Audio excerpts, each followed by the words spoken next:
Hi friends, இன்றைக்கி நம்ம வந்து பார்த்திங்கன்னா 1 pot சாம்பார் ரைஸ் தான் பார்க்க போகிறோம். ஃபஸ்ட்டு அடுப்பில் குக்கர் வச்சுட்டு இது கூட வந்து பார்த்திங்கன்னா 3 டேபிள் ஸ்பூன் அளவுக்கு எண்ணெய் ஆட் பண்ணிக்கோங்க.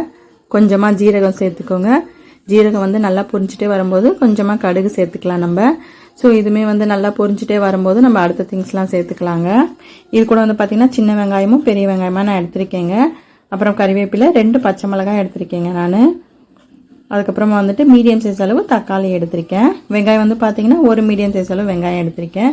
சின்ன வெங்காயம் வந்து ஒரு 10 சின்ன வெங்காயம் எடுத்திருக்கேங்க. ரெண்டுமே போட்டிங்க அப்படின்னா ரொம்ப டேஸ்ட்டாக இருக்கும், அதனால தான் நான் அதை ஆட் பண்ணியிருக்கேன். ஸோ நல்லா வதக்கி விட்டுக்கோங்க. உப்பு சேர்த்துக்கோங்க, சீக்கிரமாக வதங்கிடும். ஸோ நல்லா வதங்கின பிறகு நம்ம மீதி இருக்கிற திங்ஸ்லாம் சேர்த்துக்கலாம். இப்போ அந்த கலர் சேஞ்ச் ஆகிருக்கு பாருங்கள். இப்போ இது கூட வந்துட்டு மஞ்சத்தூள் சேர்த்துக்கோங்க.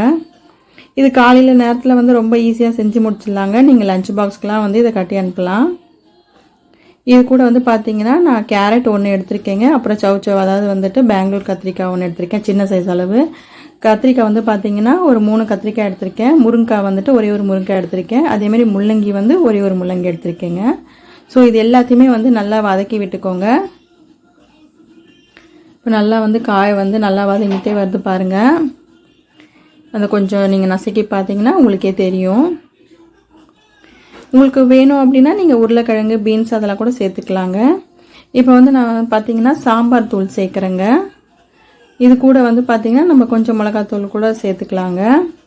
நம்மளுக்கு வந்து அந்த பச்சை மிளகாலாம் போடுறோம் இல்லையா, அதுக்கேற்ற போல் காரத்தை வந்து நம்ம அட்ஜஸ்ட் பண்ணிக்கலாம். ஸோ நல்லா வந்து மிக்ஸ் பண்ணி விட்டுட்டேன். இப்போ நான் குழம்பு மிளகாத்தூள் சேர்க்குறேங்க. ஓகே, எல்லாத்தையும் நல்லா கலந்து விட்டுடுங்க. அந்த மசாலாலாம் வந்து அந்த காயிலெல்லாம் நல்லா வந்துட்டு ஒட்டிக்கும். இப்போ வந்து தண்ணி ஆட் பண்ணுறேன் நான். இப்போ காய்க்கு அரிசி பருப்பு எல்லாத்துக்கும் சேர்த்து நம்ம வந்து தண்ணி ஆட் பண்ணணுங்க. நான் வந்து 6 கப்பு அளவுக்கு தண்ணி ஆட் பண்ணியிருக்கேன். எந்த கப்பில் அரிசியும் பருப்பும் எடுத்தோமோ அதே கப்பில் தான் நான் வந்து தண்ணி ஆட் பண்ணுறேங்க. ஸோ தண்ணி ஆட் பண்ணியாச்சு நம்ம. இப்போ வந்து பார்த்திங்கன்னா கொஞ்சம் நல்லா கொதிச்சுட்டே இருக்குது. காரம் வந்து இன்னும் கூட கொஞ்சம் நான் வந்து சேர்த்துக்கிறேங்க. காரம் கம்மியாக இருக்கிற போல் இருக்கிறதுனால நல்லா மிக்ஸ் பண்ணி விட்டுடுங்க. அதை உப்புமே வந்துட்டு நம்ம பார்த்து செக் பண்ணி ஆட் பண்ணிக்கணும். இது கூட வந்து பார்த்திங்கன்னா கொஞ்சமாக புளியை நான் வந்து ஊற வச்சு எடுத்து அதை வடிகட்டி ஊற்றிருக்கேங்க.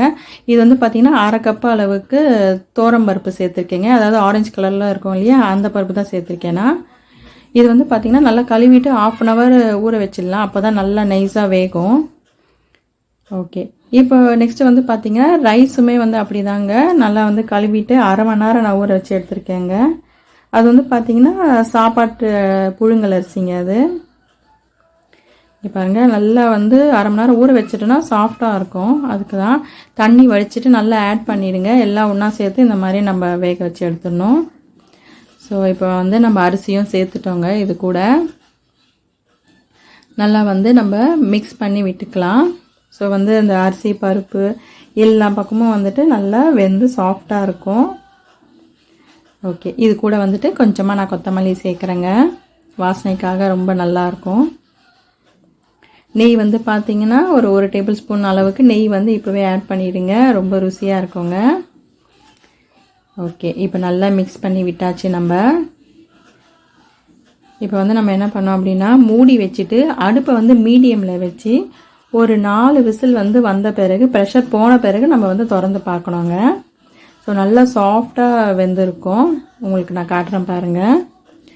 எந்த அடி கூட பிடிக்கவே பிடிக்காது. ஸோ நல்லா சாஃப்டாக வெந்திருக்கு பாருங்கள். நல்லா மிக்ஸ் பண்ணி காட்டுறேன் உங்களுக்கு. சூடான சாப்பாடோட அப்பளம் வச்சு சாப்பிடும் போது ரொம்ப ருசியாக இருக்குங்க இது. ஸோ மறக்காமல் இதை வந்து உங்கள் வீட்டில் செஞ்சு பாருங்கள். சூப்பரான 1 pot சாம்பார் ரைஸ் ரெடி.